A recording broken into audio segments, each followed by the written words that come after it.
Seek ye first the kingdom of God and His righteousness, and all these things shall be added unto you.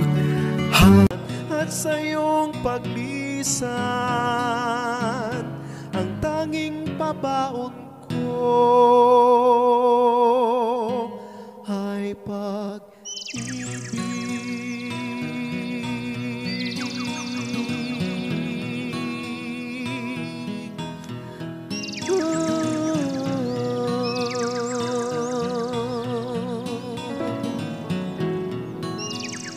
Mga yumaong mahal sa buhay, at sinasabi ng pangalawang pagbasa natin na walang makapaghiwalay sa pag-ibig ng Diyos. Napakaganda po, pag-ibig. Mga kapatid, kung nais ko mang bibigyan ng pamagat ang aking pagnilay-nilay sa araw na ito, gamitin ko itong kataga na nasumpungan ko ito sa isang awitin na napakaganda po ang awiting ito, Paglisan. At sinasabi doon, ang tanging pabaon ko ay pag-ibig. Pabaon. Sa ating mga Pilipino, napaka-konkreto sa atin kung tayo nagdiriwang ng araw ng ating mga yumaong kapatid.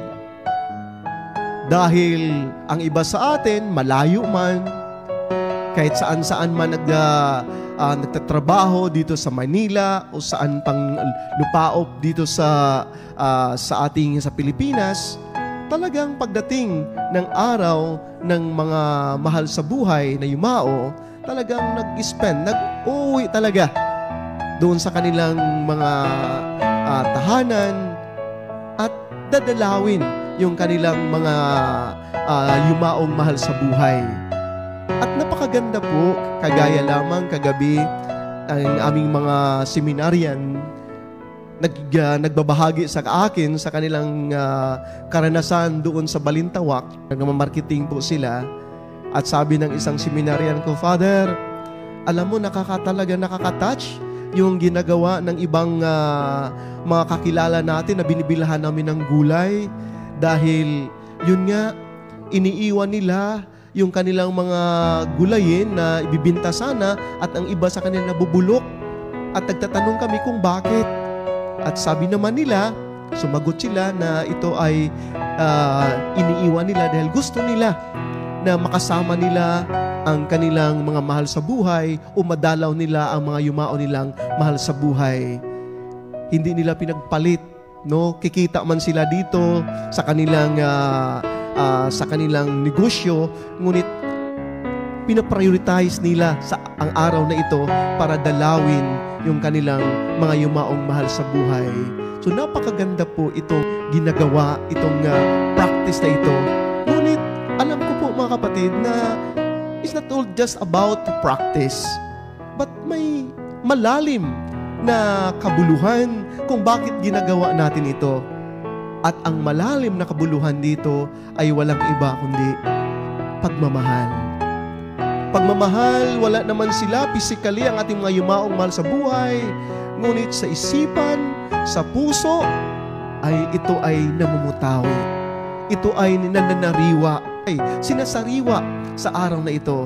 At walang iba kundi yung salitang pag-ibig. At sa isang awitin, mga kapatid, napakaganda po ang isang awiting ito. Di mo man siling ang langit, di mo man siling, ito'y nandito pa rin. Kung ang lahat ay may katapusan, itong paglalakbay ay makakarating din sa paruroonan. At sa iyong paglisan, kapisan, ang tanging pabaon ko ay pag-ibig.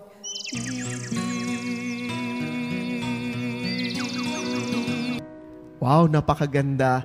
Dalawang bagay na nais kong bibigyan ng pagkakapansin dito. Di ko man silip ang langit, pananampalataya. Kagaya baga ni Maria, nung ating pinagdiriwang ang buwan ng Rosaryo, napapakinggan natin, palagi na ito papakinggan, yung fiat ni Maria, na hindi man niya alam kung anong pwedeng mangyari sa kanya bukas sa sunod mga araw. Dahil ang isang babae, pag nagdadalang tao na walang lalaking tumatayong ama, may kaparusahan dito at siya ay babatuhin hanggang siya ay mamamatay. Ngunit hindi ito, baliwala ito kay Maria. Hindi ito mahalaga para kay Maria. Ang mahalaga sa kay Maria, dahil alam niya nandyan ang pag-ibig ng Diyos. Alam niya sa karanasan niya araw-araw na nandyan ang pagmamahal ng Diyos. Hindi siya iniiwan.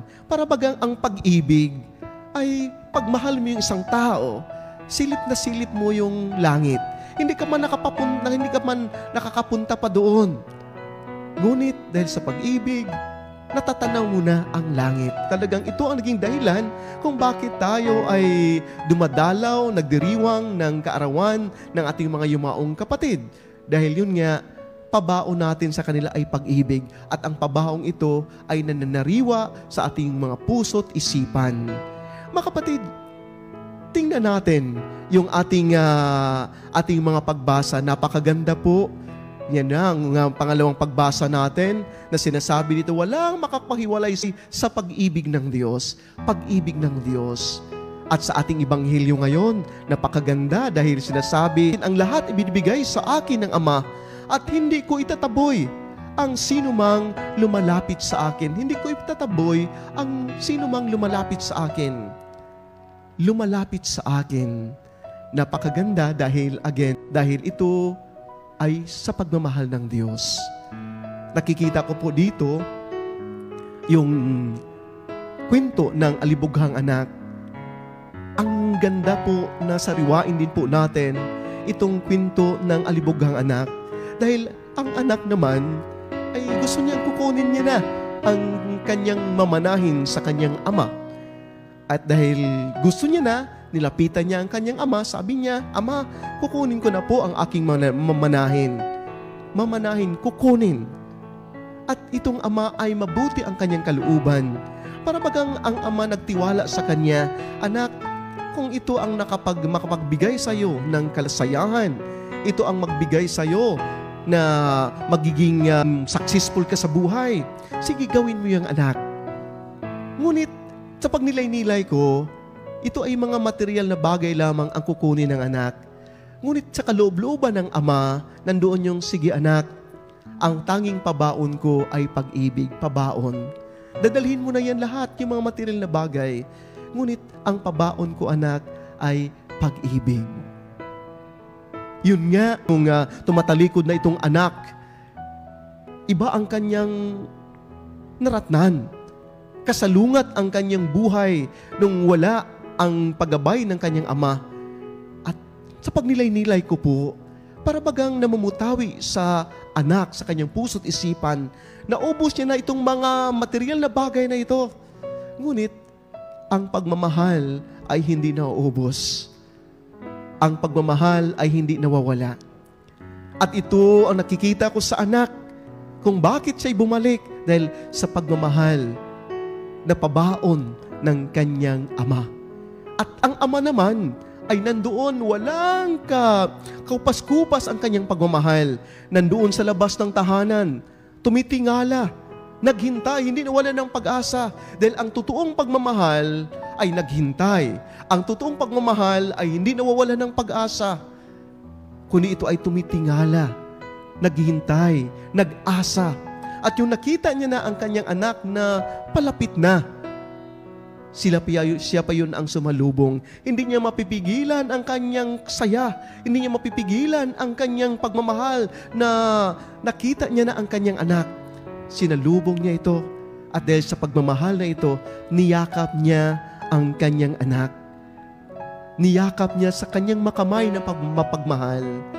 Mga kapatid, pagmamahal, pag-ibig, hindi kaya ito din po ang namumutawi sa ating mga puso't isipan?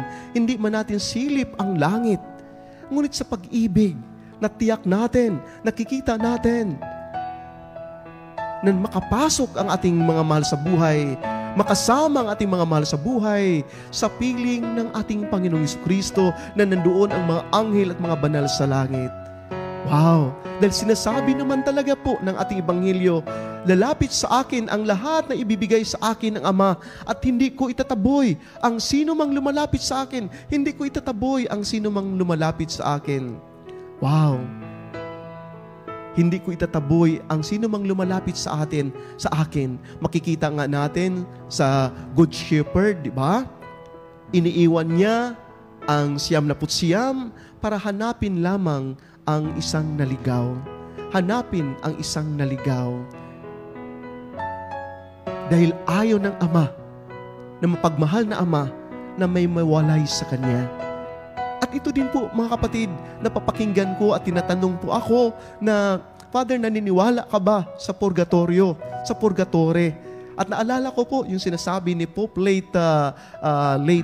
Pope Francis, na sinasabi niya na ang purgatory is not a place, but a state of process and purification. Pag sabihin natin purification, lumalabas ka agad sa ating isipan ang apoy, nagdidilab na apoy. Para bagang pag sabihin natin apoy, parusa ito. Yung mentality natin na ganon, na pagparusa, natatakot tayong lumapit. Ngunit mga kapatid, that is not a Christian mentality about the purgatory. Hindi kaya pag sabihin nating purification, instead na apoy ang nasa isipan, parusa ang nasa isipan, hindi kaya ito ay pag-ibig ng Diyos, presensya ng Diyos. Ngunit napakaganda yung encounter ni Moses sa burning bush. No, napakaganda dahil nung nag-aapoy na punong kahoy na yon, lumapit si Moses. Ano yung napakinggan ni Moses? Moses, iiwan mo ang sandalya mo dahil this is the holy place. Ito ay banal na lugar, Moses. Sandalya. Isang sandalya na isang simbolo din po ng kadumihan. Dahil nung unang kapanahunan, wala pang mga sapatos, sandalya lamang ang ginagamit para sa kanilang paglalakbay. At dumadapo dito ang mga alikabok, mga dumi. At simbolo ng kasalanan, simbolo ng kahinaan, simbolo ng pride ng isang tao. Ngayon, nandoon, nakaharap si Moses ng Panginoong Diyos sa burning bush. At sabi ng Moses, iiwan mo pa, Moses, ang sandalyang iyan. Na ibig sabihin, na sa ating paglapit sa Panginoon, na sa purification pa lang ito, ay nandoon yung presensya ng Diyos. Diyos na mapagmahal, ngunit may kahilingan para sa atin. Kailangan para natin na isantabi mo natin yung mga kasalanan natin. That's why, sa ating pagdiriwang ng pagunita natin sa araw na ito ng ating mga mahal sa buhay, pinapanalangin natin na patawarin ang kanilang mga kasalanan. Patawarin sa isang Diyos na mapagmahal, isang Diyos na mahabagin. At sa pamagitan ng pagmamahal na ito, tanaw natin na makapasok sila sa kaharian ng Diyos. Dahil ang purification na ito, walang iba kundi ang presensya ng Diyos, pagmamahal ng Diyos. At nais kong mga kapatid, ihambing lamang itong awiting ito bilang pag-alala natin sa ating mga mahal sa buhay.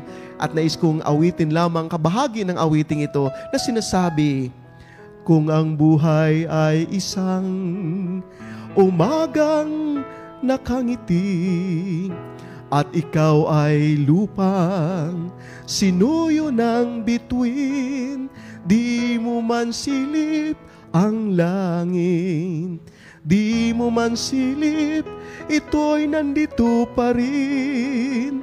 Kung ang lahat ay may katapusan, itong paglalakbay ay makakarating din sa paruroonan. Di sa iyong paglisan, ang tanging pabaon ko ay pag-ibig. pag-ibig, ito ang pabaon din po ng Panginoong Diyos nang pinagkaloob niya ang kanyang kaisang anak.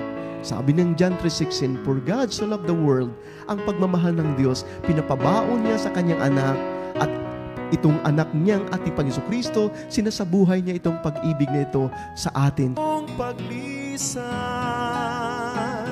ang tanging pabaon ko ay pag-ibig.